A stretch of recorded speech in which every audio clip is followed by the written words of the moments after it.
and one of the old Sicilian mobsters, threw an apple at the guard, and he cracked him right in the eye. And the guy hits the floor, and he's screaming into his microphone. And the goon squad suits up, and they bust into the tier block. And if those guys come upstairs, if you bother these 6'6" goons and make them get dressed, they're pissed off. They're gonna beat somebody down.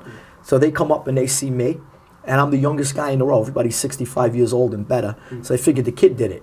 So they grab me, punch kicks all the way down.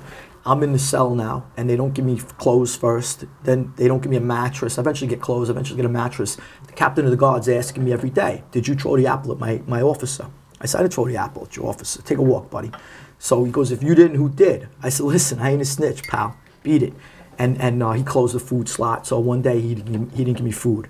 And that night there was a Central or South American kid who used to sweep the tier block in the hole. And he was allowed out like a half hour after everybody was, we were all locked in rather, but he'd be allowed out a half hour at night to sweep the tier block, then come back around with a mop. And I said, hey, amigo, mangiare, mangiare. I said in Italian, eat. I don't know, he understood it in Spanish.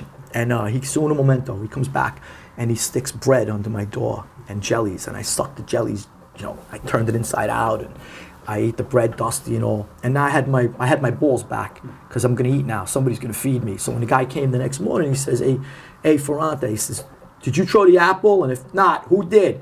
I says, "I didn't throw it." And another thing, I reached through the slot and I grabbed his tie and I yanked it with all my might. I pulled it off his neck, and I said, "It's a clip-on, you dirty son of a bitch." And I threw it back at him, and he said, "You think we wear ties with you animals in here?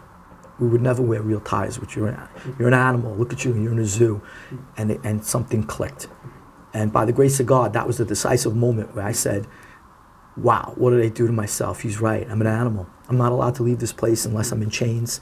And sometimes we go to the shower, and they leave us there for hours. And you come back a prune in chains. The shower was a little closet like. And sometimes they'd pick you up a minute later, and you're all soaked up.